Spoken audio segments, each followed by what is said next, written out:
it's interesting. Oh, one other thing I want to say about Celestine or Celestite, when you start looking at the metaphysical area, metaphysical write-ups about Celestine, it is tied in every way, shape, and form to the moon.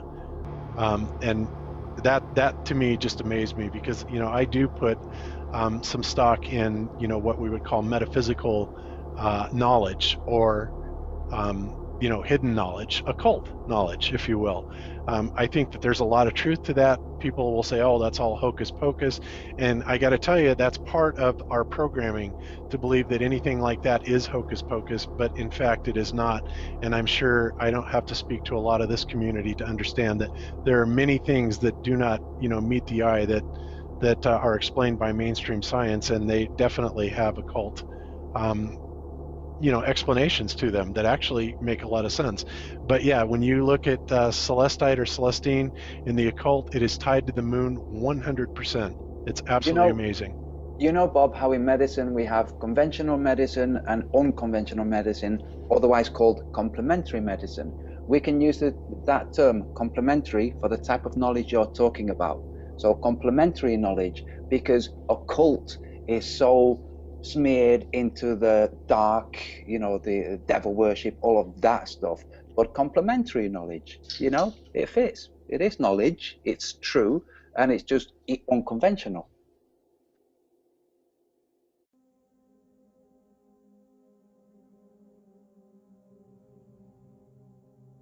This might very well be the most difficult video I've set out to make yet.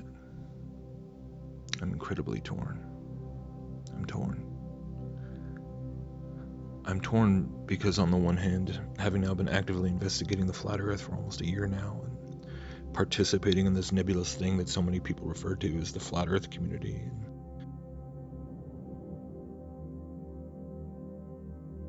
obviously the prospect of seeing what the true flat earth map really looks like is something which seems like it would be the most amazing revelation to behold, and I probably don't need to tell many of you that. And so when I heard the announcement a week ago from Bob at Globebusters about the map they were working on, I was, of course, overwhelmed with curiosity and anticipation.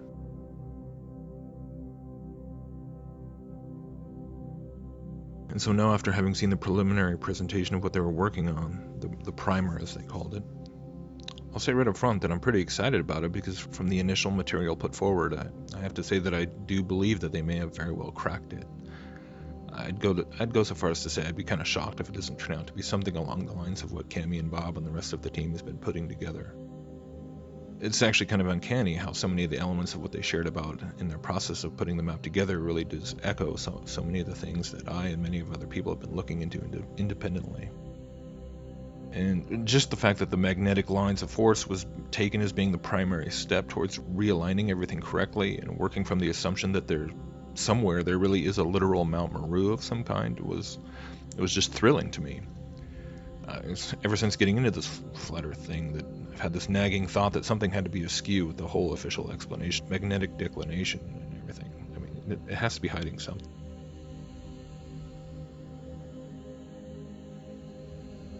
So yeah, it's pretty darn exciting because it seems like they're at least really starting to zero in on how the map actually works. And to think that it might even be able to finally address at least a large number of those pesky anomalies, such as the southern stars or the flights in the southern hemisphere, I mean, that would be incredible. And yet, as I sat and listened to the 4-hour presentation and tried to soak it all in, I found myself suddenly feeling hit by a ton of bricks by the implications of what I was seeing. And honestly, just the implications of what we've all been doing for this past year. Perhaps one of the most striking features about this new map and model that they're working on is that it involves moving the prime meridian from Greenwich to the pyramids of Giza. And the working premise behind this is that it essentially lines up the magnetic lines of force along the ground with the electromagnetic toroidal vortex of the heavens overhead.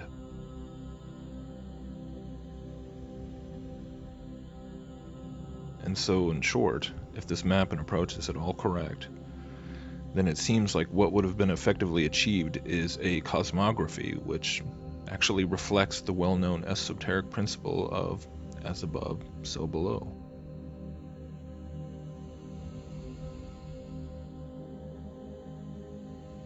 And as I reflected upon this, I couldn't help but notice how many little references were being made in the presentation to possible correlations to Masonic symbolism, whether it's the 33 degrees or the square and compass or whatever. And of course, that's nothing new, but I mean, we've all done this. We've all speculated about how the Masons have distorted everything and somehow turned the flat map into a globe and passed it off, and how there might be clues embedded in their symbols and all the rest. I mean, I've done it. And so for whatever reason, I was just struck deeply by the fact that we're all here gathered together trying to see if we can solve this puzzle.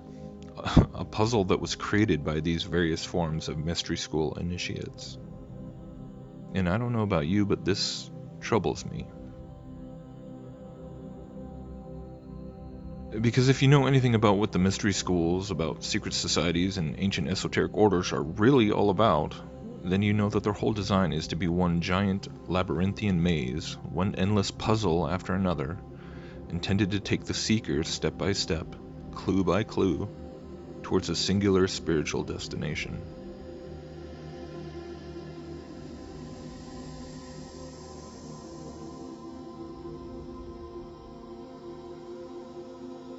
Each level, each new layer, slowly introduces new concepts and practices, gradually taking the pupil further and further away from a knowledge of the one true God and his righteous law,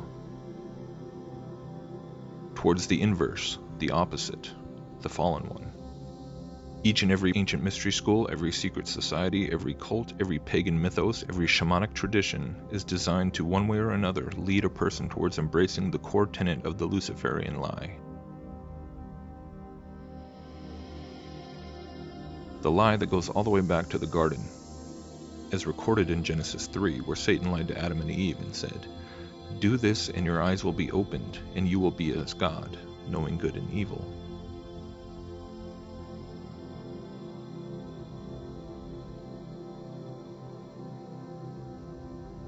And even though this concept of self-deification can be expressed and taught in many different forms, it's always the same net result. Somehow or another, whether through rash individualism or serene pantheistic monism, humanity is elevated to seeking the divinity in ourselves, to being our own God, our own Savior, through the acquisition and application of quote-unquote secret knowledge.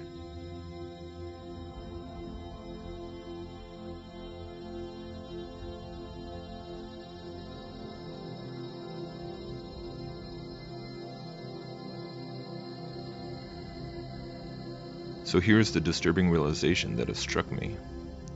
It's the stunning fact that this, quote, flat earth awakening seems to quite possibly and even probably serve to drive countless new individuals down a path of Gnosticism,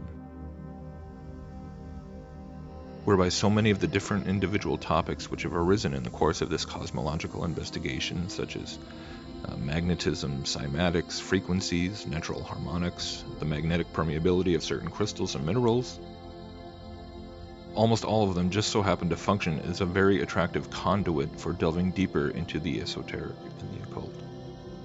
And don't get me wrong, I'm not saying that there isn't a reality to all these sorts of things. If you've seen my videos, you know that, you already know this. But the point is that if anyone is immersing themselves in these things without the foundation of literal biblical truth, they are, as the Bible describes, like waves on the sea, being tossed back and forth by every kind of false teaching.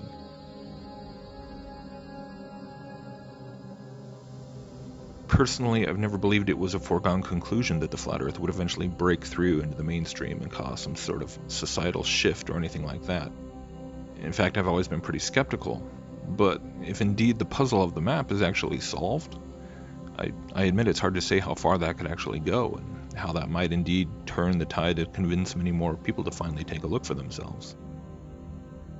But even so, even if a somewhat accurate map of the flat earth and its correspondence to the functions of the heavenly bodies is finally derived, well, then the simple question remains.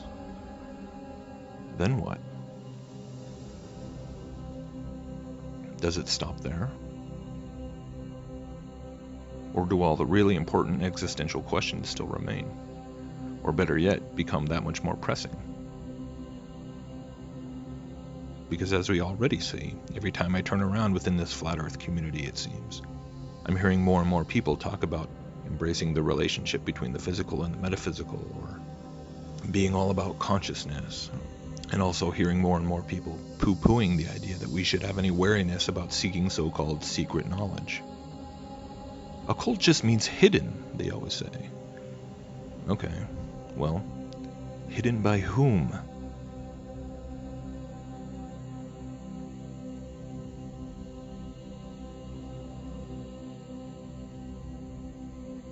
The flawed logic of this argument is enough to drive me crazy, yet I hear it almost every day.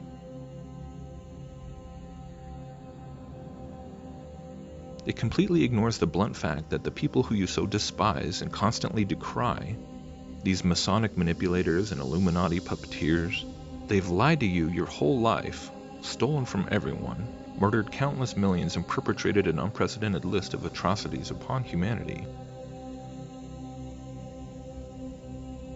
And yet you think that somehow the same secret knowledge which they have hoarded to themselves, whether it be about free energy or third eye activation or quantum technology or whatever else, you think that this special secret knowledge is what we can use to elevate our consciousness and free humanity and finally make the world safe and free and everything else?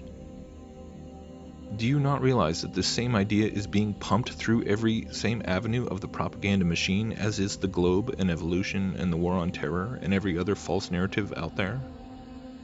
How do you not see that? It's coming from the same source.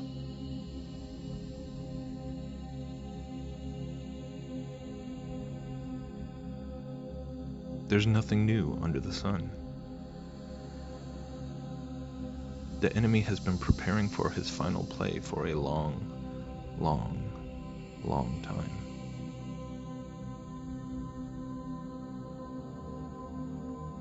And I'll just end with this image. This which also struck me as I looked upon this new take on the Flat Earth map, which again I think is quite probably going to prove itself quite valid. But if you just look at it, what do you see?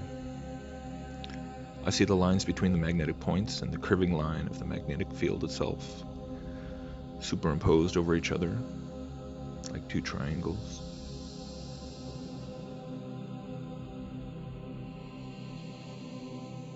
It's the same underlying thing that's contained within this whole magnetic toroidal vortex concept itself.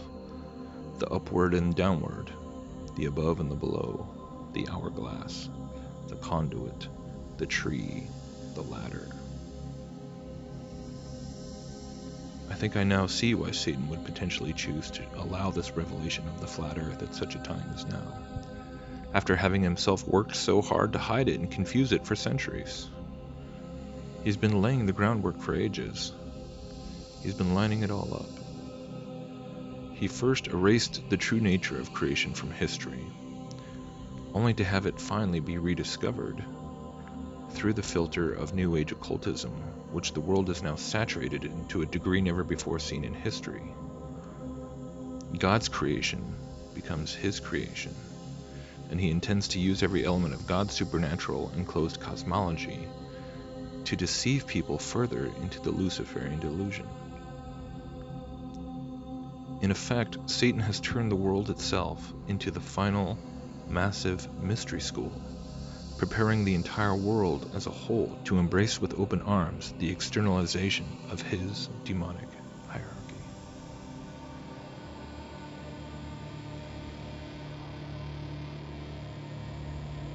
We have a very interesting subject this morning, and of course it'll probably be interesting and unsolved when we finish, because it deals with one of the most curious and neglected areas of human research, and that is the magnetic fields, not only of man, but of the universe and of the smallest atom.